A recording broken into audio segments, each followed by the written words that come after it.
Покрај долгиот дневен ред, 97-та седница почна со пратенички прашања во траење од 2 часа.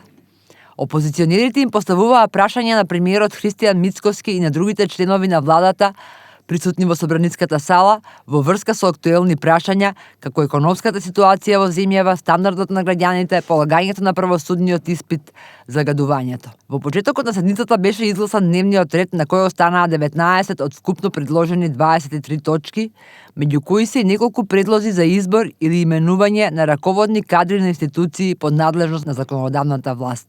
За претседател на Регулаторната комисија за енергетика, водни услуги и услуги за управување со комунален отпад е предложен Ацо Ристов, дипломиран електротехнички инженер, инаку поранешен градоначалник на Радовиш. Тој треба да го замени досегашниот претседател на ова регулаторно тело Марко Бислимовски, кој неодамна поднесе оставка. На дневен ред е избор на двајца вице-гувернери на Народната банка. Гувернерот Трајко Славески предлага досегашната вице-гувернерка Ана Митреска да добие нов мандат. Вториот кандидат е Игор Величковски, доктор по економски науки, исто така од Народна банка. Ке се пополни испразнетото директорско место во Агенцијата за заштита на правото на слободен пристап до информација од јавен карактер, за што е предложен Петар Гајдов, дипломиран правник кој досега работел во оваа институција. Мери Дика Георгиевска, судика во Апелацискиот суд во Скопје, пак е предложена за член на Уставниот суд од редот на судиите. Во делот на кадровските прашања во рамки на 97-та седница треба да бидат донесени и одлуки за јавни огласи за избор на поеден член на Државната комисија за спречување на корупцијата и на Државниот совет за превенција на детско престапништво и правда за деца. Пред пратениците во прво читање и предлогот за нов закон за Советот за јавни обвинители, како и предлог за дополнување на новиот закон за јавното обвинителство во второ читање.